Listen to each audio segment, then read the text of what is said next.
Hi ಸ್ನೇಹಿತರೆ, ಎಲ್ಲರಿಗೂ ನಮಸ್ತೆ. Welcome to my YouTube channel. ಇವತ್ತಿನ ರೆಸಿಪಿ ಜವಳಿಕಾಯಿ ಪಲ್ಯ. ಯಾವ ರೀತಿ ಮಾಡೋದು ನೋಡೋಣ ಬನ್ನಿ. ಇಲ್ಲಿ ನೋಡಿ, ಫಸ್ಟಿಗೆ ನಾವು ಜವಳಿಕಾಯಿನ ನಾರೆಲ್ಲ ತೆಗೆದ್ಬಿಟ್ಟು ನೀಟಾಗಿ ಸೋಸ್ಕೋಬೇಕಾಗುತ್ತೆ. ಕೈಯಲ್ಲಿ ಕಟ್ ಮಾಡ್ಕೋಬಹುದು. ಕೈಯಲ್ಲಿ ಈ ಜವಳಿಕಾಯಲ್ಲಿ ತುಂಬಾ ಫೈಬರ್ ಅಂಶ ಅಂದ್ರೆ ನಾರಿನಂಶ ತುಂಬಾ ಇರುವುದರಿಂದ ಹೆಲ್ತ್ಗೆ ತುಂಬಾ ಒಳ್ಳೇದು ಕಣ್ರಿ. ಪಲ್ಯ ಮಾಡಿ ತಿನ್ನೋದ್ರಿಂದ ತುಂಬಾ ಒಳ್ಳೇದೆ. ನೋಡ್ರಿ, ಈ ರೀತಿ ನಾವು ಕೈಯಲ್ಲೇ ಕಟ್ ಮಾಡ್ಕೊಂಡಿದೀವಿ. ನಾರೆಲ್ಲ ತೆಗೆದ್ಬಿಟ್ಟು ಇದನ್ನ ಚೆನ್ನಾಗಿ ನೀರಿನಲ್ಲಿ ತೊಳ್ಕೊಬೇಕಾಗತ್ತೆ. ತೊಳ್ಕೊಂಡು ನೋಡ್ರಿ, ಹಂಚಿನಲ್ಲಿ ಹಾಕ್ಬಿಟ್ಟು ಸ್ವಲ್ಪ ಎಣ್ಣೆ ಹಾಕೊಂಡು ನೋಡ್ರಿ ಇದನ್ನ ಹುರ್ಕೋಬೇಕಾಗತ್ತೆ. ನೋಡ್ರಿ, ಸ್ವಲ್ಪ ಎಣ್ಣೆ ಹಾಕೊಂಡು ಹುರ್ಕೋಬೇಕು. ನೀಟಾಗಿ ಚೆನ್ನಾಗಿ ಫ್ರೈ ಮಾಡ್ಕೋಬೇಕಂದ್ರೆ ಎಣ್ಣೆಲಿ ಫ್ರೈ ಮಾಡ್ಕೊಂಡ್ರೆ ಪಲ್ಯ ಟೇಸ್ಟಿಯಾಗಿ ಚೆನ್ನಾಗುತ್ತೆ. ನೋಡ್ರಿ, ಈ ಬಣ್ಣಕ್ಕೆ ಬರ್ಬೇಕ್ರಿ. ಈ ರೀತಿ ನಾವು ಜವಳಿಕಾಯಿನ ಹುರ್ಕೋಬೇಕಾಗುತ್ತೆ. ನೋಡಿ, ಒಂದ್ ಪ್ಲೇಟ್ ಅಲ್ಲಿ ಹಾಕೊಳ್ಳೋಣ. ನೋಡಿ, ಮತ್ತೆ ನೆಕ್ಸ್ಟ್ ತರಕಾರಿ ಈರುಳ್ಳಿ, ಟೊಮೆಟೊ, ಮೆಣಸಿನಕಾಯಿನ ಕಟ್ ಮಾಡ್ಕೊಳ್ಳಂದ್ರಿ. ನೀಟಾಗಿ ತೊಳ್ಕೊಂಡು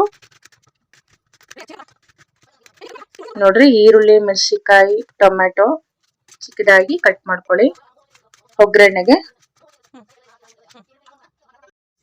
ಸ್ವಲ್ಪ ಒಣ ಕೊಬ್ಬರಿ ತುರ್ಕೊಳ್ಳಿ.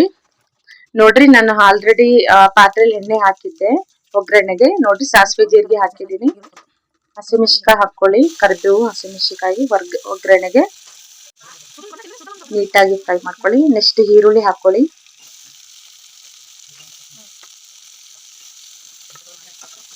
ನೀಟಾಗಿ ಫ್ರೈ ಮಾಡ್ಕೊಳ್ಳಿ.